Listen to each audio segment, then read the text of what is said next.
नहीं है उनकी जगह पे श्री अनिता उनका नजर देंगे। Medical department professor doctor Madhur Rastogi, department of radiation oncology. Next, super speciality department in category of associate professor doctor Abdul Kabir, department of neurology और director merit award. Super speciality department professor junior grade doctor Sanjeev Kumar Singh, department of neurology.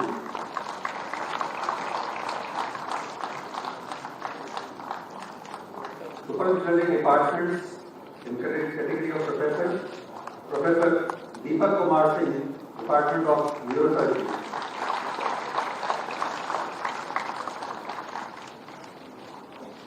And now, finally, for the Director Excellence Award, which goes to Professor Jyotsna Agarwal, Head of Department of Microbiology, Assistant Registrar and Coordinator, Medical Education Unit.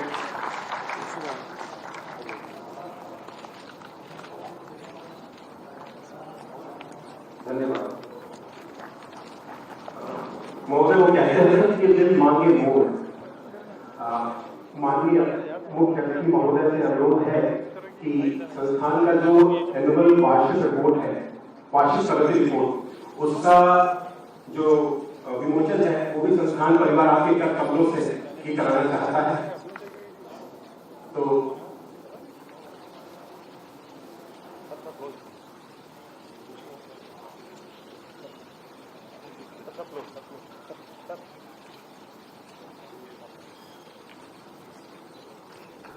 देखिए, doctor Ram Manohar Lohia आयुर्विज्ञान संस्थान का आज स्थापना दिवस है। इस मौके पर सीएम योगी आदित्यनाथ वहां पहुंचे हैं स्थापना दिवस पर, और इसी के साथ पुस्तक का जो है एक पुस्तक इस वक्त आपको उनके हाथों में नजर आ रही होगी, और उस पुस्तक को दिखाते हुए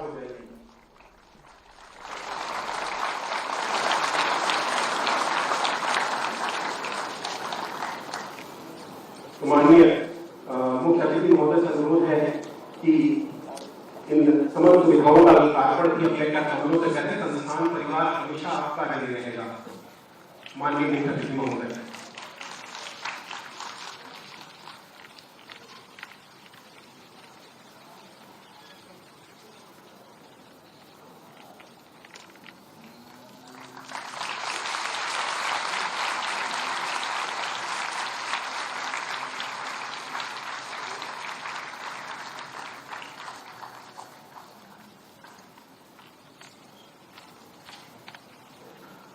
महोदय की आज्ञा हो तो जिन सरकारी सदस्यों को आज ये पुरस्कार सम्मान मिला है, उनके साथ ही फोटो वो आपके पीछे खड़े हो सकते हैं सर, और एक फोटो हो सकती है।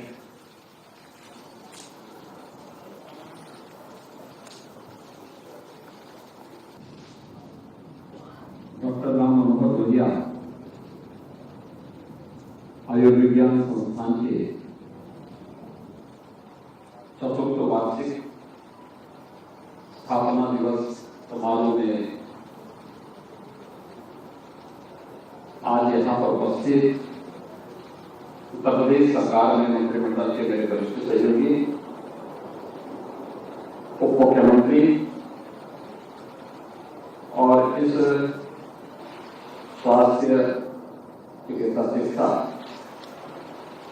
विभाग के मंत्री श्री ब्रजेश पाठक जी, विभाग के राज्य मंत्री श्री महेंद्रेश्वर सोमसी जी,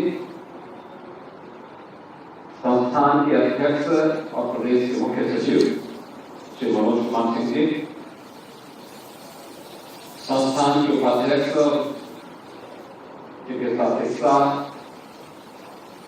चिकित्सा स्वास्थ्य विभाग के प्रमुख सचिव श्री पार्थ सारथी सिंह शर्मा जी,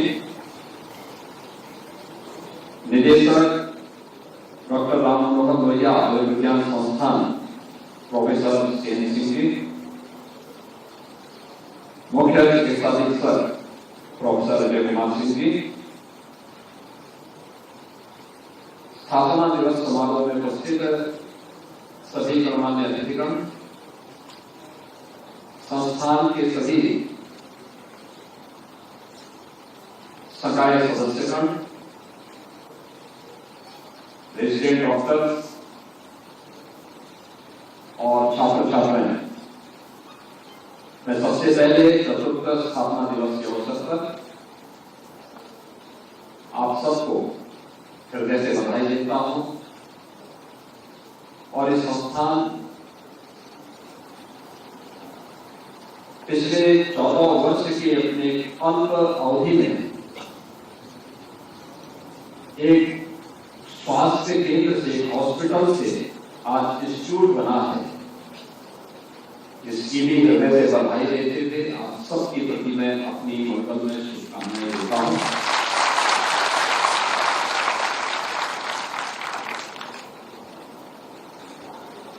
यही है जीवन की विकास की क्रम की यात्रा, जिसको हमारी ऋषि परंपरा ने संस्कृति कहा है। बीज का वृक्ष बन जाना यह संस्कृति है, बीज का सड़ करके नष्ट हो जाना यह है विकृति। लेकिन भारत की ऋषि परंपरा के अनुरूप यह आयुर्विज्ञान संस्थान एक हॉस्पिटल से आज इंस्टीट्यूट बनकर के उत्तर प्रदेश के अंदर, उत्तर भारत के अंदर चिकित्सा स्वास्थ्य का एक बेहतरीन केंद्र के रूप में उभर रहा है।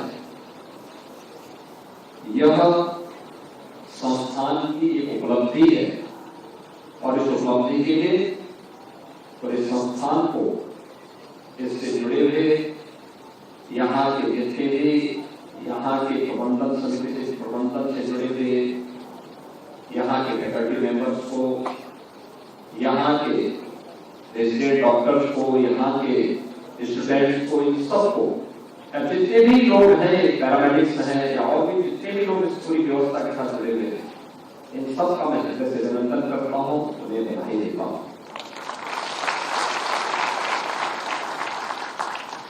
यही है जीवन की यात्रा। अच्छा करेंगे तो अच्छे परिणाम हम सबके सामने आएंगे, गलत करेंगे तो उसके कुछ परिणामों से हम स्वयं भी अपने आप को अलग नहीं कर सकते। संस्थान बना देना भर मात्र से समस्या का समाधान नहीं होता।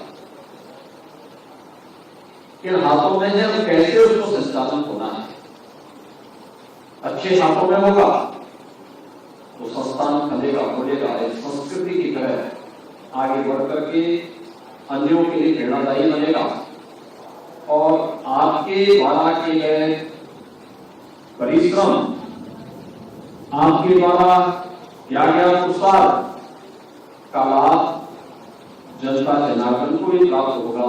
जिसके भागीदार न केवल संस्थान बनता है बल्कि विभाग और सरकार भी उसके साथ भागीदार बन जाती है। लेकिन अगर संस्थान शासन में धनराशि संस्थान बन गया, गलत हाथों में चला गया, उसकी दिशा गलत हो गई, उससे मिलने वाले अभ्यस का भागीदार भी न केवल उससे जुड़े हुए लोग और संस्था, अभी तो विभाग के साथ साथ शासन भी अभ्यस के साथ बराबर का भागीदार बन जाता है। आम जनमानस के मन में एक पीड़ा झलकती है, संस्थान या किसी भी ऐसी संस्था के द्वारा जो सही दिशा में नहीं बढ़ती है, उसके माध्यम से जो पीड़ा उसे प्राप्त होती है, उसके कारण उसके द्वारा उस समय जिस प्रकार की टिप्पणी की जाती है वही अभ्यस है। और आज जब हम उत्तर प्रदेश जैसे राज्य की बात करते हैं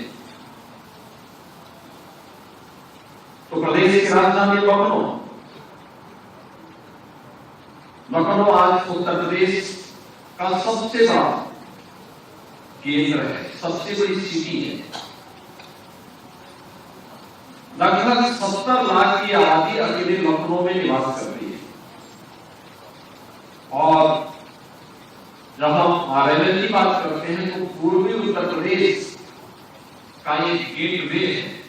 वहां की पूरी भीड़ पूर्वी उत्तर प्रदेश हो या पश्चिमोत्तर बिहार या नेपाल, यहां की एक बड़ी आबादी अपने स्वास्थ्य की सुविधा के लिए लखनऊ पर निर्भर करती है, लखनऊ में आती है।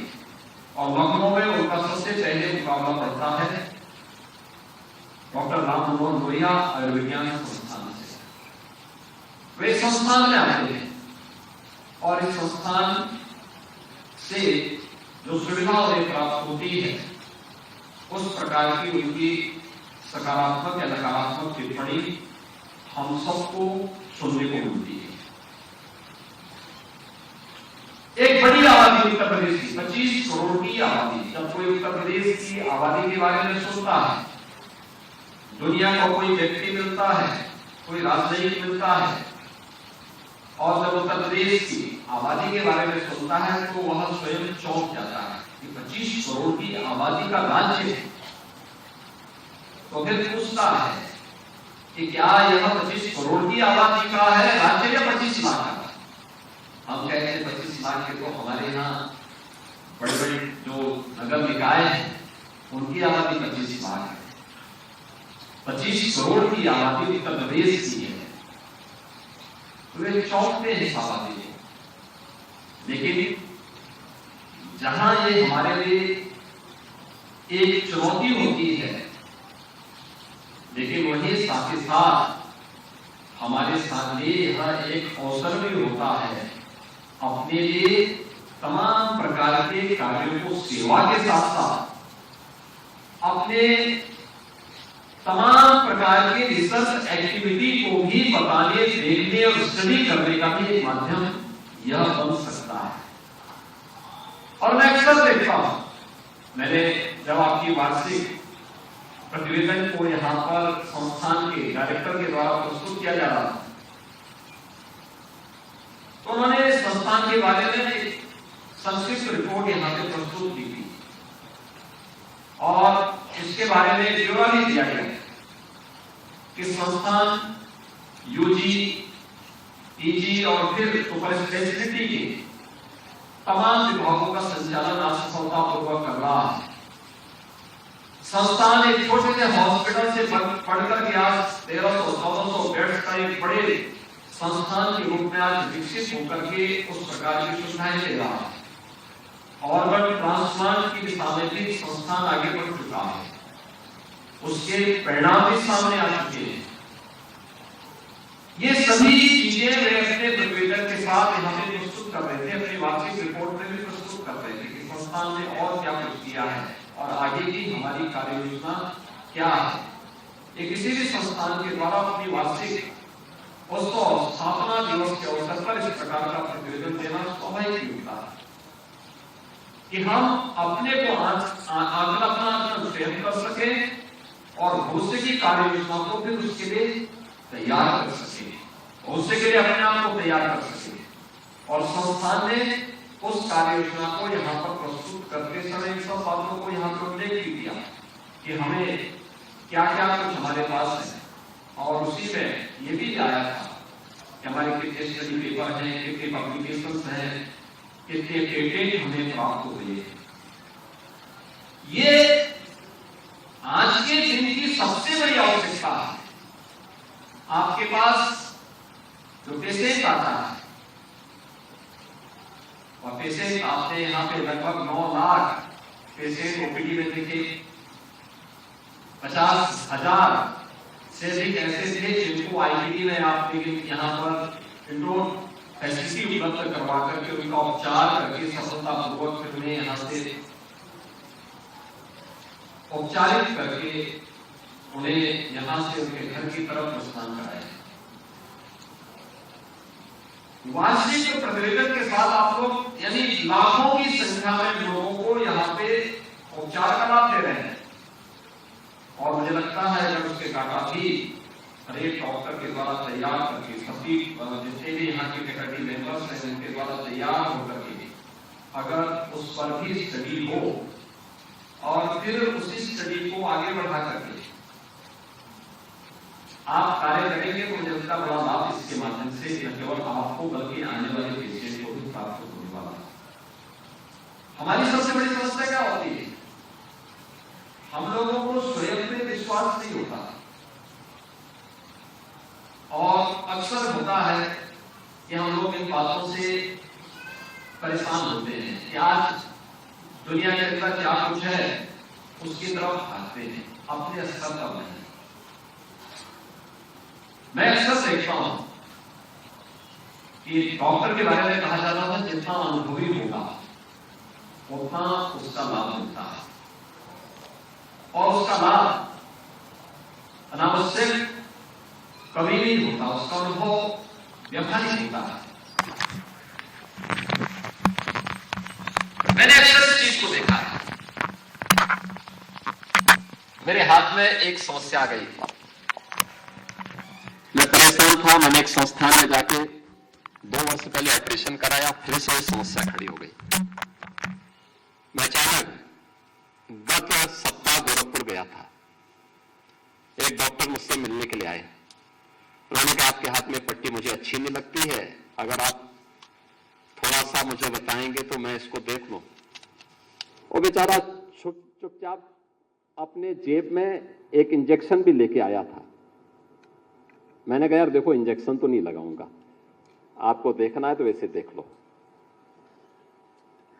और मैंने कहा मैंने बड़े बड़े डॉक्टर को दिखाए हैं, अब एक सामान्य डॉक्टर हैं। उसने कहा नहीं मैं केवल देखूंगा, करूंगा वही जो आप बोलेंगे। उन्होंने कहा देखो ये कुछ भी नहीं है, ये कुछ भी नहीं है, बल्कि हमारे डिप्टी सीएम ब्रजेश पाठक जी एक दिन देख रहे थे, उन्होंने दवाई, उन्होंने कहा इसमें पेन तो नहीं हो रहा है। मैंने कहा पेन तो नहीं हो रहा है। और उन्होंने कहा देखिए मैं अभी इसको ठीक करवा देता हूं। मैंने कहा मुझे बताओ कितना इसमें खर्चा लगेगा। देखिए मैंने उनसे पूछा, उन्होंने कहा खर्चा नहीं लगेगा, मैं उसके बाद आपके साथ एक सेल्फी लूंगा। देखिए उन्होंने एक ही बात कही और आप आश्चर्य करेंगे, आपके लिए भी यह एक असंभव जैसी बात लग रही होगी, लेकिन उन्होंने आधे मिनट में उसको मेरा ठीक कर दिया। मेरा हाथ एकदम ठीक है, आधा मिनट में, आधा मिनट में उन्होंने मेरा हाथ सही किया और कहा कि देखिए कुछ नहीं है, ये अनावश्यक ऑपरेशन के चक्कर में आप पड़ते और फिर 6 महीने के बाद फिर आपको वो समस्या खड़ी करता। और मुझे लगता है ये अपने आप में यही स्टडी है, यही देखना। उन्होंने मुझे फिर इसके बाद और कहा, उन्होंने कहा देखिए अक्सर हम लोग एलोपैथ का उपचार करते हैं, मैं स्वयं एलोपैथ का डॉक्टर हूं। उन्होंने कहा मुझे पूरा जीवन मैंने इस पे किया, अच्छे रिजल्ट भी दिए, लेकिन कभी कभी ट्रेडिशनल मेडिसिन पर भी हमें विश्वास करना चाहिए। उन्होंने कहा कुछ नहीं, यही कोई बीमारी नहीं होती है, इस पे अगर आपको मैं कहूं तो एक आयुर्वेद की एक दवा है, अगर आप उचित समझेंगे तो इसको आप ले लेना, अन्यथा कोई आवश्यकता नहीं है। हम अक्सर अपने जीवन में इन बातों से गुजरते हैं, लेकिन हम उसको हल्केपन से ले लेते हैं, हल्केपन से ले लेते हैं। क्योंकि अक्सर होता है कि हम लोग ये मानते हैं कि चलिए ये चीजें सस्ती मिल रही हैं, सरलता के साथ मिल रही हैं या फ्री में मिल रही हैं, तो चलो हम भी देख लेते हैं। और एक सामान्य व्यक्ति को इस सब की बहुत जानकारी नहीं होती। भाई दवा अनावश्यक लेना ये अच्छी बात थोड़े है। बहुत सारे लोग रोग कुछ नहीं लेकिन दवा खाए जा रहे हैं, खवाए जा रहे हैं। क्यों अनावश्यक उसको दवा दे रहे हैं? या जितनी उसकी आवश्यकता है उतनी ही आप दो, उससे ज्यादा क्यों दे रहे हैं? वे दवा है तो कहीं ना कहीं दावा तो करेगी ही करेगी।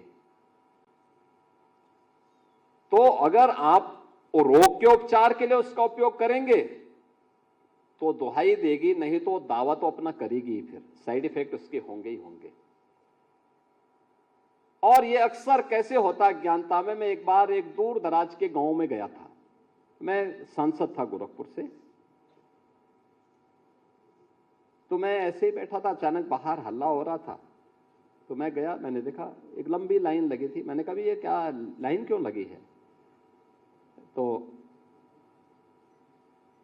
वहां पे मुझे बताया गया कि वहां एक वैन आके रुकी थी और वैन से दवा मिल रही थी। तो मैंने कहा ये दवा काहे की मिल रही भाई?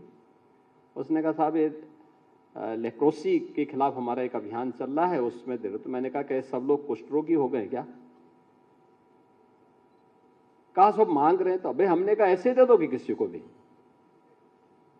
और सबसे मैंने पूछा, मैंने कहा भी क्या तुम लोगों को कुष्ठ रोग हो गया क्या? क्यों तुम मांग रहे हो दवा, क्यों ले रहे हो? कहा साहब फ्री में मिल रही है। अरे कौन सी बात हो गई? बांटने वाला भी और लेने वाला भी, दोनों ने भी किया, फ्री में मिल रही है तो हम दिए जा रहे हैं। मुझे लगता है हमें इसकी कीमत को समझना पड़ेगा, जरूरतमंद को देना पड़ेगा, जरूरतमंद को देना पड़ेगा। और मुझे लगता है कि ये हमारी सबसे बड़ी चैलेंज है आज के दिन पे। जब हम केजीएमयू, आरएमएल या एसजीपीजीआई के पास आने वाली भीड़ को देखते हैं तो हमें मान के चलते हैं कि नीचे स्तर पर क्यों ये भीड़ केंद्रित नहीं हो पाती। ये संस्थान उतने ही लोग यहां पर आए, अनावश्यक भीड़ न हो, बल्कि उतने लोग यहां पर आए और शेष अन्य लोगों को हम नीचे स्तर पर, हमारे जो सिविल हॉस्पिटल हैं, डिस्ट्रिक्ट हॉस्पिटल हैं, या सीएससी हैं, पीएससी हैं, या पिछले 2-2.5 वर्ष के अंदर प्रदेश के अंदर टेलीमेडिसिन के अंदर भी बहुत अच्छे काम हुए। हर सप्ताह जिले की टीम किसी न किसी पीएससी के अंदर वहां के चिकित्सक जाकर के आरोग्य मेला का आयोजन कर रहे हैं और करोड़ों लोग उससे लाभान्वित हुए हैं। क्या हम इसके विस्तार को और आगे बढ़ा सकते हैं? होता क्या है जब लोगों को लगता है कि सब फ्री में मिल रहा है, तो क्या उनको ये लगता है जैसे दवा ले लेंगे तो ये कोई टॉनिक होगी। और टॉनिक तो नहीं, लेकिन टॉन्सिल जरूर पैदा कर देगी। और ये चीजें अक्सर देखने को मिलता है।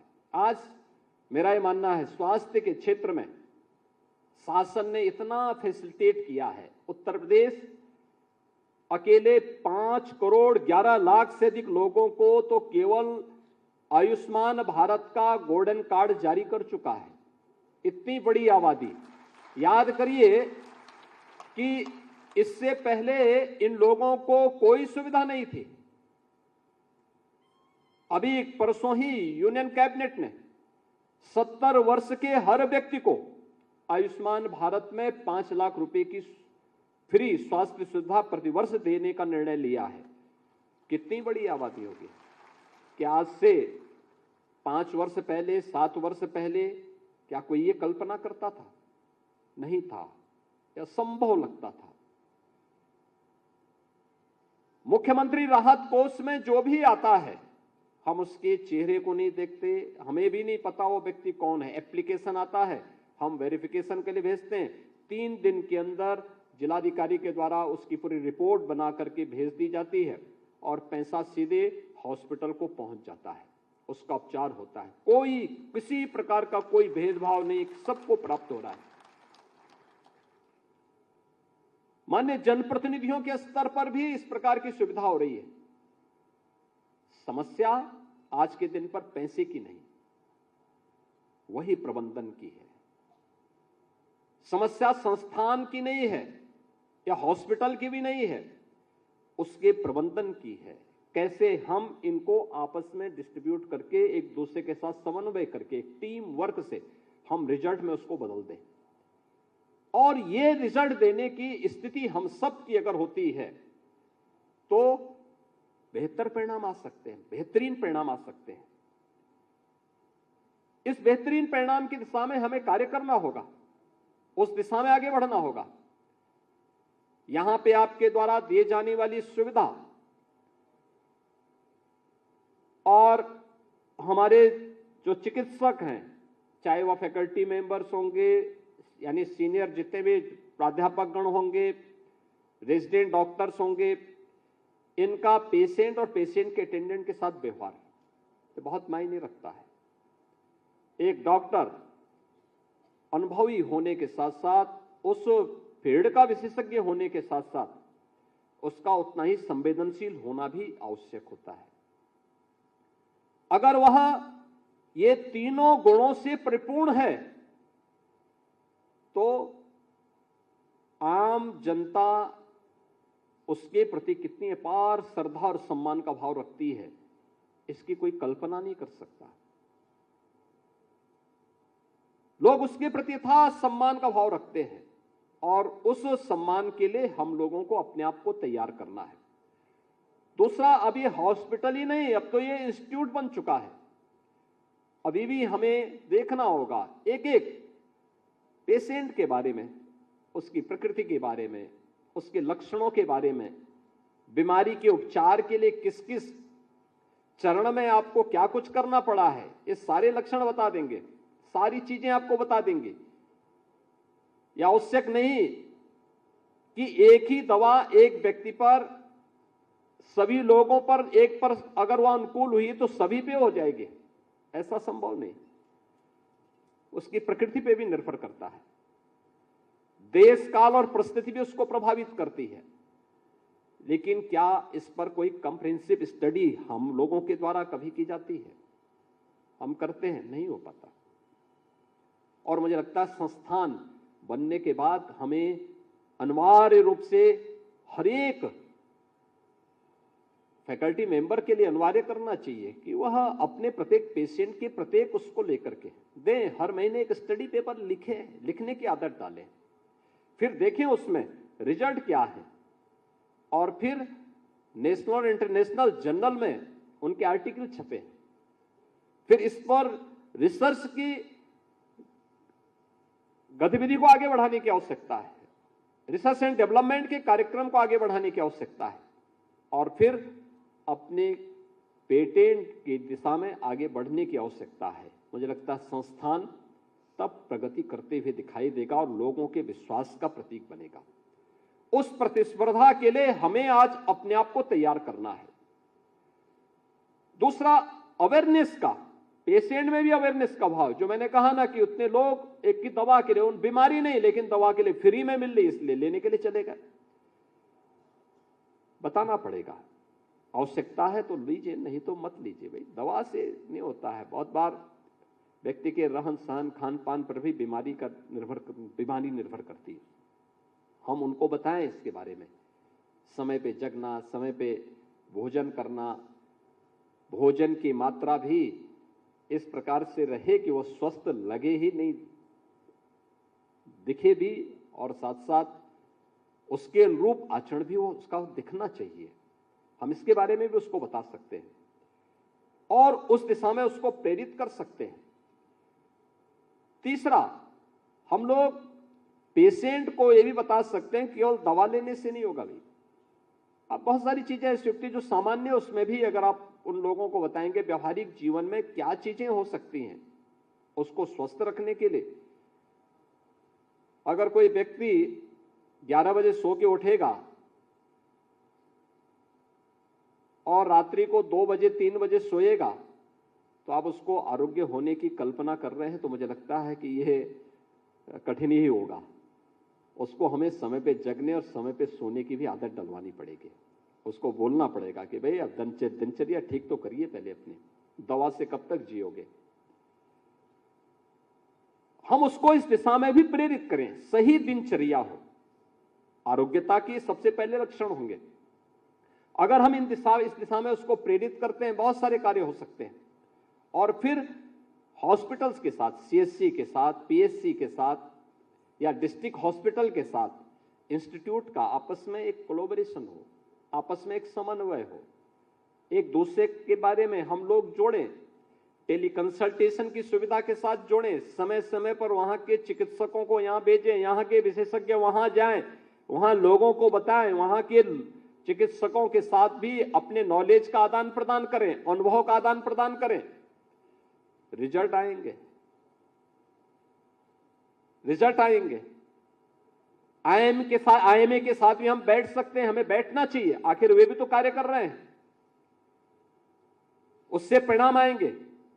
आज Uttar Pradesh 1 district 1 medical colleges के साथ काम किस दिशा में तेजी के साथ आगे बढ़ा है, और पहली बार केंद्र और राज्य सरकार पीपीपी मोड पर भी मेडिकल कॉलेज बनाने की कार्रवाई को आगे बढ़ाई है। 4 ऐसे मेडिकल कॉलेजेस में इस सत्र में एडमिशन हुए हैं। 6 अन्य मेडिकल कॉलेजेस में एडमिशन हुए हैं। आने वाले समय में ये मान के चलिए कि आने वाले समय में अगले 5-7 वर्षों के अंदर डॉक्टर की कमी नहीं रहेगी। प्रधानमंत्री मोदी जी का जो विजन है उसके अनुरूप आज हम 1 डिस्ट्रिक्ट 1 मेडिकल कॉलेज की तरफ तो बढ़ ही चुके हैं, लेकिन पर्याप्त मात्रा में चिकित्सक मिलेंगे। पीएचसी के भी मिलेंगे, सीएचसी के लिए भी मिलेंगे। हमें यहां पर अच्छे विशेषज्ञ चिकित्सक भी मिलेंगे, और जिस दिशा में चाहे वह आरएमएल हो, एसजीपीसीआई हो, केजीएमयू हो और अन्य संस्थान आगे बढ़ रहे हैं, ये सब देखते हुए हम मानते हैं कि इसके परिणाम आएंगे और अच्छे विशेषज्ञ चिकित्सक के साथ साथ सुपर स्पेशलिस्ट भी हमें उपलब्ध होंगे। लेकिन हमारी दिशा क्या होनी चाहिए? हमें उस समय टीम वर्क को कार्य करने के परिणामों के बारे में भी सोचना होगा। मैं बार बार आपसे इस बारे में बताता हूं। पूर्वी उत्तर प्रदेश आरएमएल उसका गेटवे है, और पूर्वी उत्तर प्रदेश इस सीजन में हर वर्ष आज से 5 वर्ष पहले तक इंसेफ्लाइटिस की बीमारी से ग्रस्त था। इस सीजन में 1200 से 1500 मौतें होती थी अकेले पूर्वी उत्तर प्रदेश में। गोरखपुर में एकमात्र जो हमारा गवर्नमेंट मेडिकल कॉलेज है, बीआरडी मेडिकल कॉलेज, उसी में 500 से 700 मौतें होती थी।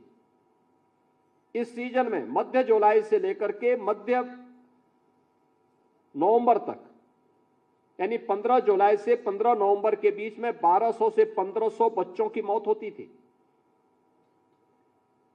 और उस दौरान जब मौतें होती थी, वहां की स्थिति अगर आप देखते कितना विभत्स होती थी,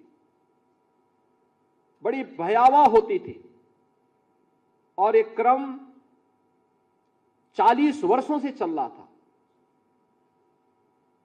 40 वर्ष में 50,000 से अधिक बच्चों की मौत हुई। नारे बहुत लगते हैं, लोग दावा बड़ी बड़ी करते हैं, लेकिन इस 50,000 बच्चों की मौत का दोषी कौन है? क्या वह सिस्टम नहीं जो वोट बैंक बना करके उन लोगों को बहकाने का कार्य तो करता है, लेकिन जब उसके लिए सुविधा देनी होती है, उसे फैसिलिटेट करना होता है, तब ये भ्रष्टाचार में संलिप्त हो जाते हैं। और क्या ये सच नहीं था कि बच्चे इसलिए मर रहे थे क्योंकि सुविधाओं का अभाव था? ये सुविधा केवल स्वास्थ्य का ही नहीं था, पेयजल का भी था, स्वच्छता का भी था, आपसी समन्वय का भी था। वहां पर लोगों की जो दिनचर्या थी उसका भी दुष्प्रभाव था। मैं 1998 में पहली बार जब गोरखपुर से सांसद बना था, तो उस समय मेरे सामने चैलेंज था कि क्या होगा। तो मेरे लिए सबसे पहला मुद्दा था कि मैं इसको संसद में रखूं। संसद में गया तो संसद में मुझे बोला गया कि नहीं, ये राज्य का मुद्दा है। लड़ा कि नहीं, मुझे तो उठाना है। अंततः मुझे अनुमति मिली और संसद का 1999 से लेकर के 2017 तक, जब तक मैं सांसद था, तब तक कोई ऐसा सत्र नहीं होता था जब इंसेफ्लाइटिस के मुद्दे पर किसी न किसी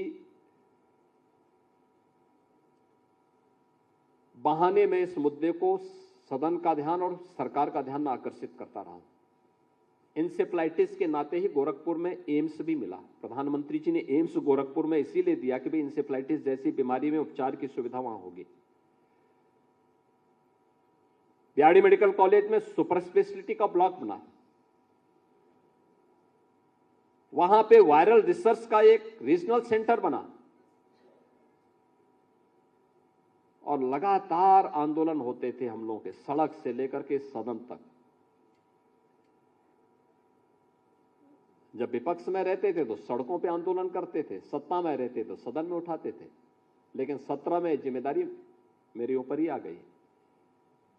अब मुख्यमंत्री बना तो कैसे इस समस्या का समाधान होगा, चैलेंज था। तब तक हमने इस बात को देखा था, क्योंकि मैं जाता था इस सीजन में, हर सप्ताह मेडिकल कॉलेज का दौरा करता था, हॉस्पिटल का दौरा करता था, एक एक बेड में हालचाल लेता था, पूछता था, डॉक्टर्स के साथ भी बैठता था, कैसे उपचार होगा। इस फील्ड पे थोड़ा काम करने वाले लोगों के बारे में बातचीत, उनसे भी बातचीत करता था। तो मेरी समझ में आ गया था केवल स्वास्थ्य विभाग इस समस्या का समाधान नहीं कर पाएगा, मिलके करना होगा, मिलके लड़ना होगा, आपसी समन्वय से इस समस्या का समाधान होगा। और फिर मैंने यहाँ पे लखनऊ में हम लोगों ने अलग अलग विभागों की, स्वास्थ्य विभाग के नेतृत्व में एक टीम गठित की थी। इसमें स्वास्थ्य विभाग भी था, नगर विकास विभाग भी था, ग्राम्य विकास और पंचायती राज विभाग भी था, महिला और बाल कल्याण विभाग भी था, दिव्यांगजन कल्याण विभाग भी था, कृषि विभाग भी था। इन सबको जोड़ करके सबसे कहा गया कि स्वास्थ्य विभाग इसको लीड करेगा, नोडल विभाग वही होगा, लेकिन अन्य लोगों को भी अपने अपने दायित्वों का निर्वहन करना होगा। नगर विकास स्वच्छता के साथ साथ पेयजल की सुविधा वहां पर उपलब्ध कराएगा, शुद्ध पेयजल हो ये सुनिश्चित करेगा। ग्राम्य विकास विभाग ग्रामीण क्षेत्र में पेयजल की आपूर्ति शुद्ध हो ये सुनिश्चित करेगा।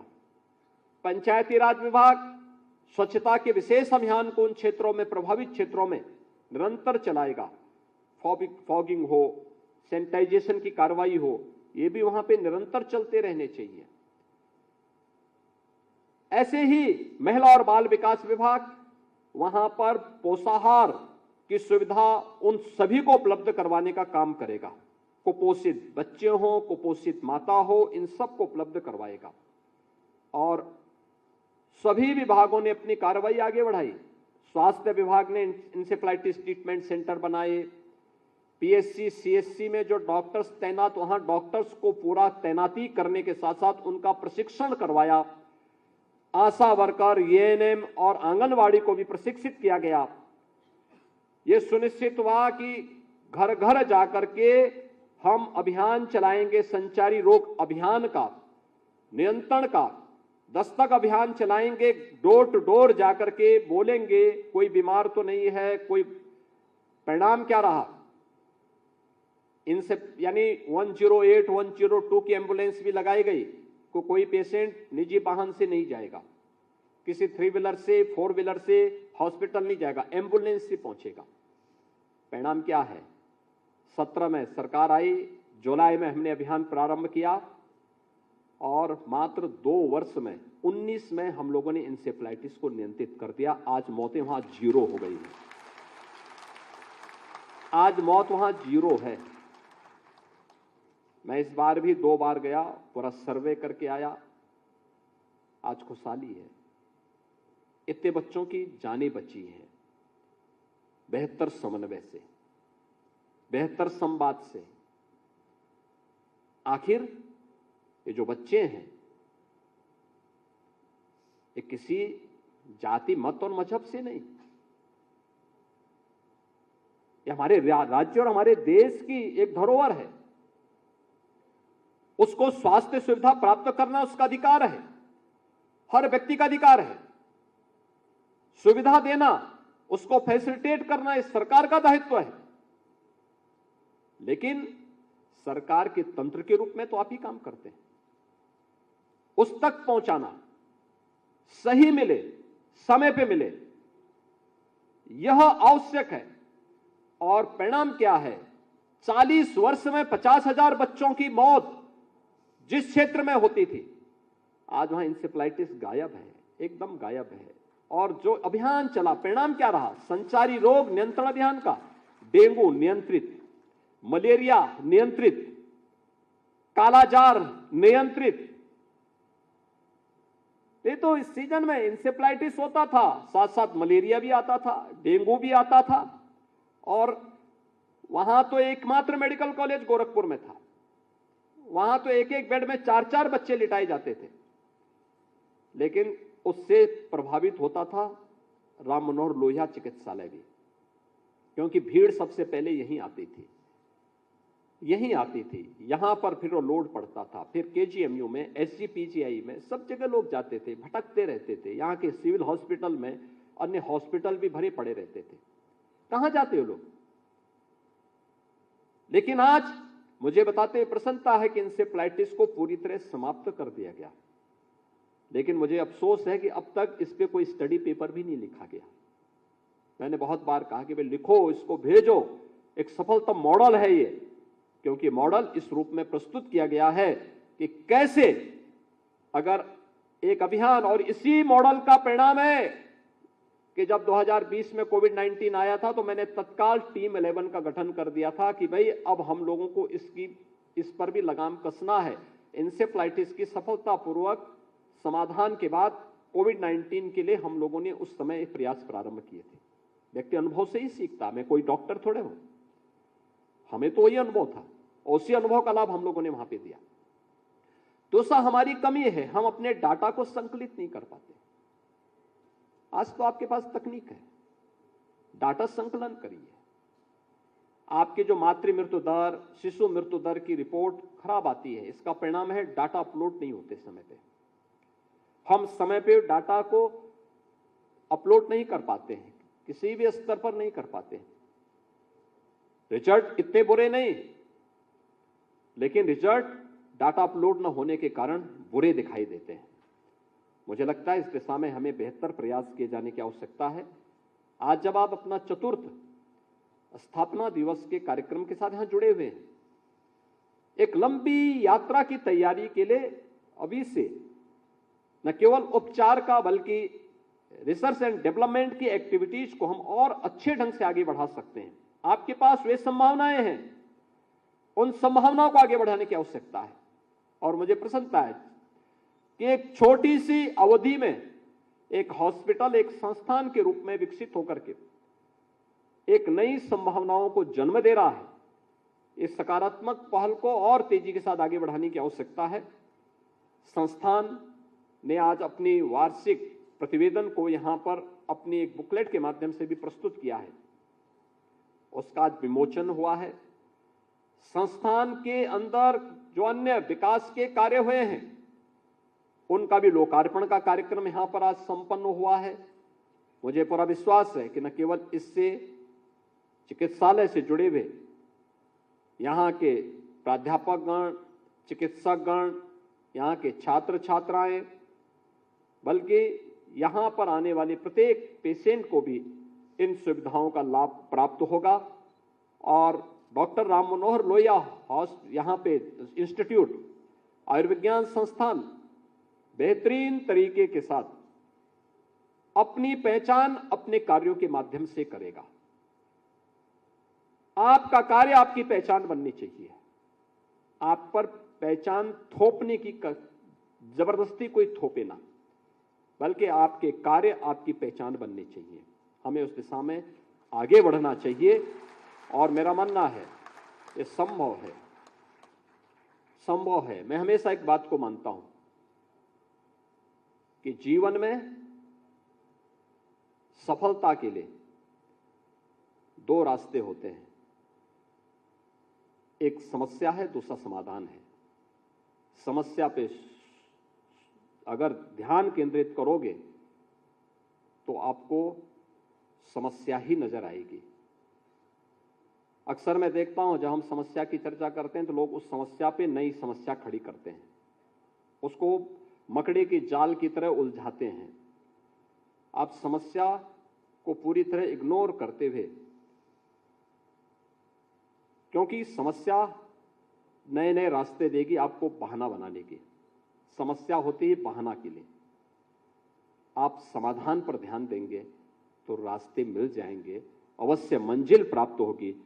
और डॉक्टर राम मनोहर लोहिया आयुर्विज्ञान संस्थान उस समाधान की दिशा में सकारात्मक रूप से आगे बढ़े, इस विश्वास के साथ आपको मैं चतुर्थ स्थापना दिवस के अवसर पर एक बार फिर से बधाई देता हूं।